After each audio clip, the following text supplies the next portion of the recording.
तुम हारे हो, लेकिन कहानी अभी खत्म नहीं हुई है।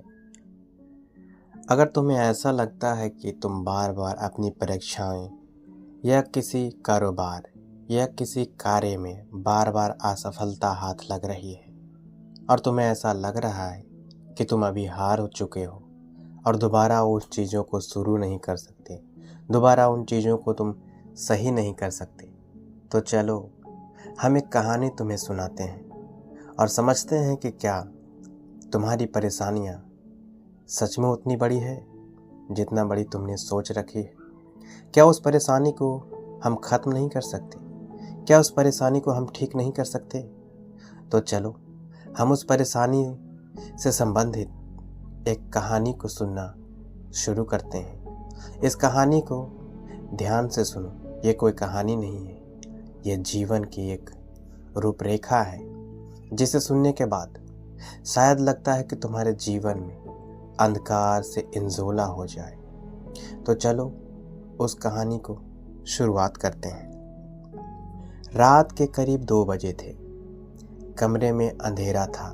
वह लड़का चुपचाप बिस्तर पर बैठा था और उसकी आंखें से आंसू लगातार बह रहे थे। उसने जिंदगी में बहुत कुछ बनने का सपना देखा था।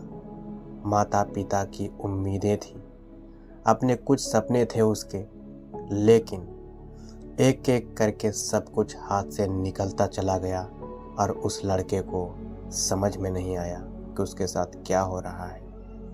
परीक्षा में असफलता मिलती चली गई। जिसे अपना समझा था उसने उसका साथ छोड़ दिया। उससे जो दोस्त जुड़ी हुई थी वो सारे दोस्त उसको छोड़ दिया और हर सुबह उसे ऐसा लगने लगा जैसे ज़िंदगी उसे एक और हार देने के लिए बुला रही है। अगर वो कुछ करने का सोचता भी तो सबसे पहले उसके हार के ही बारे में उसका मस्तिष्क में कहानियाँ चलती। उस रात उसने खुद से कहा, मैं हार गया। इंसान वो लड़का जो है वो पूरी तरीके से अपने हार को स्वीकार कर चुका था और उसने खुद से कहना शुरू भी कर दिया था। उस अंधेरी रात में उस 4 दीवारी के अंदर बैठा वो लड़का कहना शुरू भी कर दिया कि मैं हार गया हूँ, शायद अब मेरे जीने का कोई मतलब नहीं है। लेकिन तभी उसकी नज़र मेज पर रखी अपने माता पिता की एक पुरानी तस्वीर पर पड़ी। वह कुछ देर तक उस तस्वीर को देखता रहा, ध्यान से देखता रहा। उसे याद आया जब वह छोटा था और गिर कर रोता था तो उसके पिता कहते थे, गिर गया है तो क्या हुआ बेटा, उठना सीख। क्योंकि इंसान जो गिरता है वो उठता भी है। ये चीज़ें जैसे ही उसको याद आने लगी, उसकी आंखों से आंसू और तेज बहने लगे। उसने पहली बार समझा, हार जाना खत्म हो जाना नहीं होता। हारना तो इस फील्ड की एक स्टोरी है। जो हारता है वही तो जीतता है। दोनों एक बात नहीं है। अक्सर हार जाना और ख़त्म हो जाना दोनों एक बात नहीं है। उसकी ज़िंदगी खराब हुई थी, लेकिन उसकी ज़िंदगी ख़त्म नहीं हुई थी। अगली सुबह उसने कोई बड़ा फैसला नहीं लिया, बस एक छोटा सा फैसला लिया, आज मैं सिर्फ आज का दिन जीऊँगा। उसने नहाया, कुछ खाया, अपने एक भरोसेमंद इंसान को फ़ोन किया और पहली बार खुलकर कहा, मैं ठीक नहीं हूँ, मुझे किसी की ज़रूरत है। और शायद उसकी ज़िंदगी की सबसे बड़ी जीत यही थी, क्योंकि कई बार ज़िंदगी बदलने के लिए हमें पूरी दुनिया से लड़ने की ज़रूरत नहीं होती है। हमें बस इतना करना होता है कि अपने सबसे मुश्किल पल में खुद को अकेला ना छोड़ें।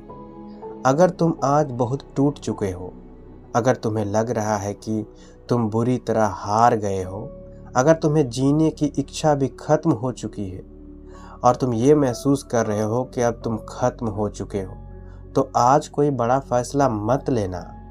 किसी भरोसेमंद इंसान के पास जाओ, उससे बात करो, अकेले मत रहो और खुद से सिर्फ इतना कहना, मैं अभी हारा हूँ, लेकिन मेरी कहानी अभी ख़त्म नहीं हुई है।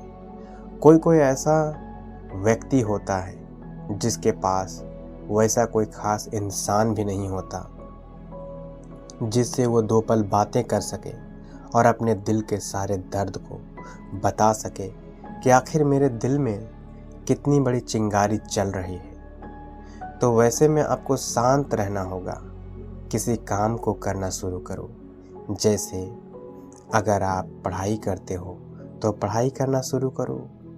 ऐसी बात नहीं है कि पढ़ाई करने का मतलब ये है कि हम किसी परीक्षा की ही तैयारी करना शुरू करें। स्टोरी पढ़ना शुरू करो, कोई मोटिवेशनल स्टोरी पढ़ना शुरू करो, या कुछ ना कुछ पढ़ना शुरू करो। या अगर तुमसे छोटे कोई बच्चे तुम्हारे घर में हैं तो उसे पढ़ाना शुरू करो।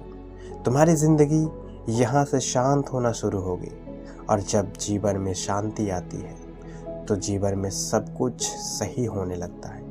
क्योंकि हो सकता है आज जिस दर्द को तुम अपनी ज़िंदगी का अंत समझ रहे हो, कल वही तुम्हारी सबसे बड़ी ताकत बन जाएगी। तुम हारे हो, लेकिन तुम ख़त्म नहीं हुए हो। उठो, बहुत धीरे ही सही, लेकिन एक बार फिर ज़िंदगी की तरफ कदम बढ़ाओ और शुरू करो उस ज़िंदगी को जो तुम जीना चाहते हो। ऐसे शांत रह के बैठो और सोचो खुद के बारे में। हाथ पे हाथ धरे रख कर बैठना और सिर्फ सोचना और कुछ एक्शन ना लेना, यही तो सबसे बड़ी हार है तुम्हारी। जैसे ही तुम छोटी छोटी चीज़ें करना शुरू करोगे तो वहीं से तुम्हारी जीत की कहानी शुरू हो जाएगी।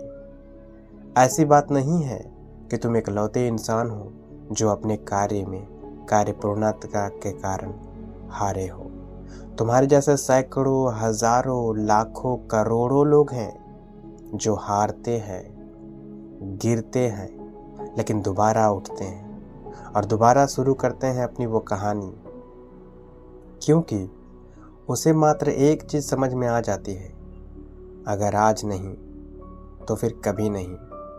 क्योंकि याद रखो, एक शब्द कमबैक होती है, और कमबैक का मतलब ये नहीं हुआ कि आप गिर गए तो दोबारा उठना नहीं है। कमबैक का मतलब हुआ अगर आप गिर गए हो तो दोबारा उठो, रोते हुए ही सही, रेंगते हुए ही सही, बिलबिलाते हुए ही सही, लेकिन उठो और दोबारा अपनी कहानी को एक नया दिशा दो, एक नई रास्ता दो जिस पे तुम चलो, और उस कहानी के साथ तुम दुनिया बदलने की ताकत रखो। दुनिया अगर नहीं बदल सकते तो अपने आसपास के माहौल बदलो, और ये सब बदलने से पहले सबसे पहले तुम खुद को बदलो। क्योंकि जब तक तुम खुद को नहीं बदलोगे तो दुनिया तो बहुत दूर की बात है, तुम्हारे आसपास के अगल बगल के लोग नहीं बदलेंगे। जैसे कल तक तुम पे उंगलियां उठती आ रही थी, आज भी तुम पे उंगलियां उठेंगी। तो सबसे पहले ये काम करो कि तुम सही से उठो, रोते हुए ही सही, लेकिन उठो और शुरू करो, छोटे छोटे कार्य शुरू करो। क्योंकि जिस कहानी को मैंने सुनाया है उसमें इंसान, वो लड़का, कोई बड़ा कदम नहीं उठाता, बस छोटी सी कदम उठाते हैं और एक भरोसेमंद व्यक्ति से बात करता है और उसे बताता है कि मैं ठीक नहीं हूँ, मुझे किसी की ज़रूरत है। और शायद उसकी ज़िंदगी की सबसे बड़ी जीत यही हो जाती है, क्योंकि वहाँ से वो अपने धैर्य, पेशेंस और कॉन्फिडेंस के साथ किसी से बात करना शुरू करता है। वो निकलता है 4 दीवारी के बाहर, वो देखता है अपने आजू बाजू के लोगों को, क्योंकि वो देखता है जब तो उसे महसूस होता है कि उससे भी खराब परिस्थिति में लोग खुशी खुशी जी रहे हैं। आज सबसे बड़ा दर्द तुम्हें लगता है कि तुम्हारे पास है तो तुम गलत हो। तुम बाहर निकलो और देखो कि कितने दर्द में इंसान कैसे जी रहा है तुमसे अच्छी ज़िंदगी। हाँ, माना उसके पास अच्छे कपड़े नहीं हैं, खाने को अच्छे खाने नहीं हैं, पीने को अच्छे पानी नहीं है, रहने को छत नहीं है, फिर भी उससे भला कोई ज़्यादा खुश दिखता है तुमको? बड़े बड़े उद्योगपति को देखो, उसके चेहरे पे खुशी कम झलकती है, क्योंकि वो लोग ओवर थिंकिंग करते हैं। ओवर थिंकिंग से बाहर निकलो, काम करना शुरू करो, और जो उद्योगपति ओवर थिंकिंग नहीं करते, उन्हें पास चाहे 0 रुपए हो या करोड़ों रुपए, उनके चेहरे की चमक नहीं जाती। तुम्हें उठना होगा, तुम्हें फिर से भागना होगा, तुम्हें दौड़ना होगा अपनी कहानी के लिए, तुम्हें दौड़नी होगी अपनी जीत के लिए। तुम्हें दिखाना होगा उस फैमिली को कि मैं भी कुछ हूँ। You are not a nothing, you are a something. You can prove them you are right person in this world. उठो, खड़ा हो जाओ और दौड़ो। हमसे जुड़े रहो, हम हमेशा तुम्हारे लिए अच्छी कहानियाँ लेकर आते रहेंगे। अगर हमसे जुड़े रहोगे तो तुम्हारे हारे हुए जीवन में भी हम तुम्हें रोशनी दिखाते रहेंगे। तो मिलते हैं फिर अगली वीडियो में। तब तक के लिए खुद को जीतना शुरू करो, छोटे छोटे कार्य करो और जीतना शुरू करो। क्योंकि अगर मेरे वजह से, मेरे सुनने के बाद तुम जीत गए, तो इसका मतलब साफ है कि मैं जीत गया। अब मेरी जीत की कहानी तुम्हारी जीत की कहानी पर निर्भर है। अगर तुम जीतोगे तभी मैं जीतूंगा, अगर तुम हार गए तो मैं हार गया। सोचो, तुझसे भी ज़्यादा मुझे तकलीफ है, ज़्यादा मुझे दुख है। अगर तुम नहीं जीतोगे तो मैं हार जाऊंगा, अगर तुम जीतोगे तो मैं भी जीत जाऊंगा। तो मिलते हैं फिर अगले वीडियो में एक नई कहानी के साथ, नई तजुर्बे के साथ। तब तक के लिए अपना ख्याल रखो।